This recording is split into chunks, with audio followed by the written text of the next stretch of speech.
Како што е насловена и конференцијата Украина година на хероизмот, за жал, помина цела една година од нападот на Руската Федерација во Украина.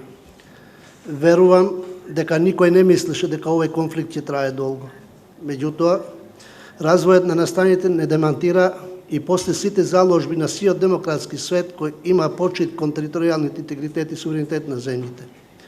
Свет кој ги признава меѓународно признатите државни граници и ги почитува истите. Затоа сите заедно, онолку колку што можеме, онака како што можеме, даваме поддршка за Украина и украинскиот народ. Верувам дека ниту еден конфликт, ниту една одбрана немала подобро организирана воена, морална и секаква друга поддршка, дури и вербална, глобално. При тоа, покрај ангажираната војна помош со технолошки напредна софистицирана опрема, мислам и на посетите на исклучително високите и влијателни државници кои ја посетија Украина. Реализираа средби со украинскиот председател Зеленски, со председателот на Врховната Рада Стефанчук и други раководни структури. Јас сум прв председател на собранието од регионот кој што отиде во Украина, за лично и институционално да ја изразам поддршката на за украинскиот народ и институции. Со оглед на мојот бекграунд, човек би рекол дека ништо не може да ме изненади. Меѓутоа, не е така. Човек никогаш не може да биде доволно подготвен за суровоста на другиот човек, соочен со бројот на загубените животи, разрушената инфраструктура и влегувањето на Украина во една целосна поинаква димензија на екзистенција, се обврзав дека ќе се заложам за помош со сета моја моќ. Истовремено, восхитен од храброста, посветеноста, пожртвуваноста и смиреноста на украинските водачи и граѓани, истрајни во праведната борба за слобода. Претходно, во март 2022 година, во Собранието на Република Северна Македонија ја усвоивме декларацијата за осуда на војните напади кои го загрозуваат територијалниот интегритет и суверенитет на Украина. Покрај тоа, се приклучивме кон сите резолуции и иницијативи со кои се побара од Русија да престане со употреба на сила во Украина и да ја повлече својата војска. Се приклучивме и кон сите рестриктивни мерки и санкции на Европската Унија кон Руската Федерација.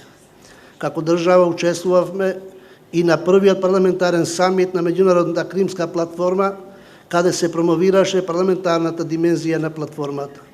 Тоа е заеднички напор на меѓународната заедница за застанување на патот на растечките безбедносни закони кои имаат тенденција да заземат непосакувани размери. Со платформата се потврдува солидарноста меѓу членките на Европска Унија и НАТО.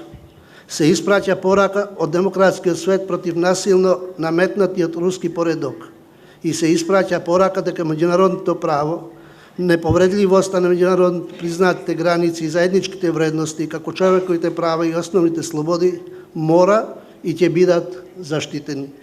Со меѓународната Кримска платформа се потврди уште еднаш единството на меѓународната заедница во одбраната на тие норми. Истовремено, ја демонстриравме решеноста да продолжиме со нашата поддршка за Украина со политичка, економска, хуманитарна, безбедносна помош, се до слобода на Украина и украинскиот народ.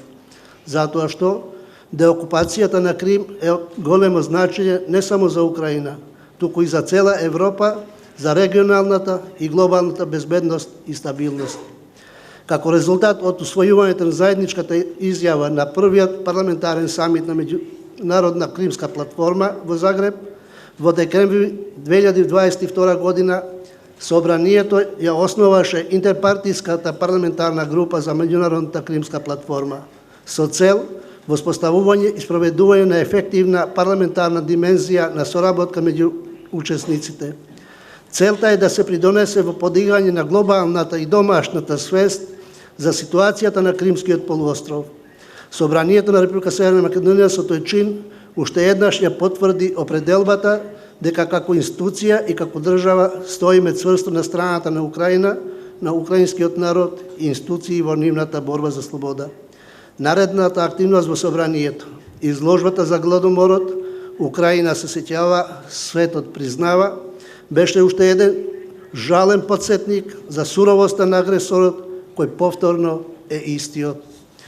Безброј жртви, жени, деца, старци, уништени на систематски начин, со глад, без трунки совест и одговорност кон правото на секој човек, без исклучок, да живее и да остари по природен пат. Почитувани присутни, сведоци сме на будењето на старите, заспани или пак само привидно стишени аспирации. Свесни сме дека алчноста и аспирациите за приграбување, присвојување на туѓо се подгреваат на суптилни начини. Наводно, Пандорината кутија е отворена и со тоа се создава алиби за секое следно нецивилизирано однесување на поголемите или пак не толку големите, меѓутоа со поддршка на деструктивните сили.